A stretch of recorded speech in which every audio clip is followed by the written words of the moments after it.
Mr. Hitchcock, most critics have always considered Shadow of a Doubt, which you made in 1943, as your finest film.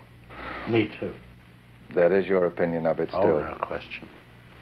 In Shadow of a Doubt, of course, as in all Hitchcock films, your use of the camera has always been unique. The whole technical side of filmmaking, especially editing, has been a principal concern of yours. Would you be good enough to explain some of the basic methods in the cinematic approach to storytelling?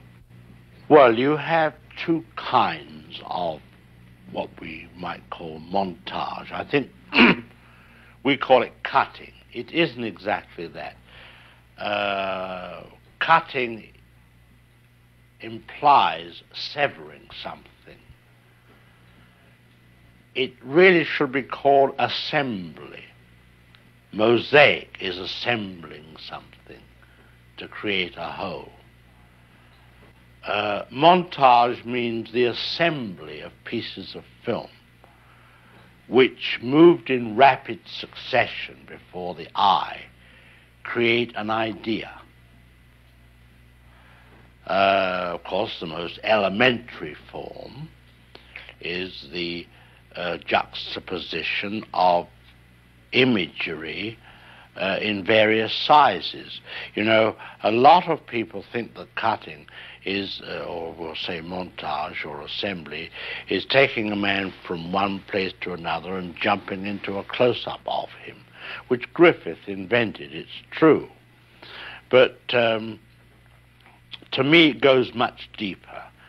And as I say, the picture Psycho contained quite an amount of cinematic approach to this, to its basic content. In the first place, we had in it the murder of a woman in a shower, of a nude woman. Now, as you know, you could not take the camera and just show a nude woman being stabbed to death. It had to be done impressionistically. So it was done with little pieces of film. The head, the feet, the hand, the parts of the torso. Shadow on the curtain. Everything, you see, was used. The shower itself. I think in that scene there were 78 pieces of film in about 45 seconds.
Now, that's one kind.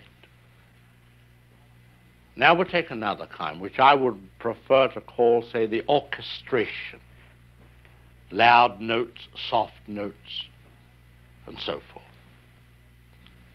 The second murder in Psycho was treated quite differently. It showed a detective coming up the stairs, the audience already aware that a monster was around. So they were apprehensive for him, but they didn't know when it was going to happen. So I have this man mounting the stairs in what we would call a medium shot, a waist shot. And he gets to the top of the stairs.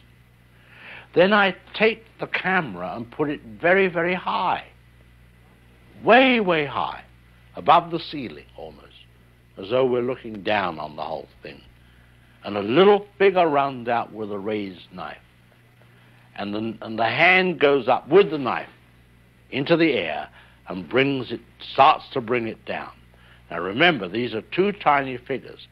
Then the next cut is a big head of the man as the knife goes across his face. Now, this is size of image put together to create shock. In other words, if it were music, it would be tremolos on the violin and suddenly a brass instrument, which is the big close-up. And from that he fell and went back. So there's an illustration of using the size of the image to create shock, or whatever you will. Now the third way is what one might call pure cinematics, the assembly of film, and how it can be changed to create a different idea.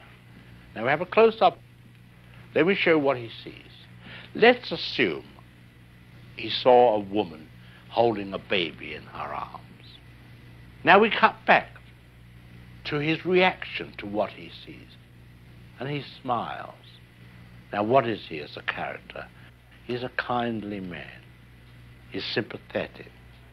Now, let's take the middle piece of film away, the woman with the child, but leave his two pieces of film as they were. Now we'll put in a piece of film of a girl in a bikini. He looks, girl in a bikini, he smiles. What is he now? The dirty old man. He's no longer the benign gentleman who loves babies. That's the difference. That's what film can do for you.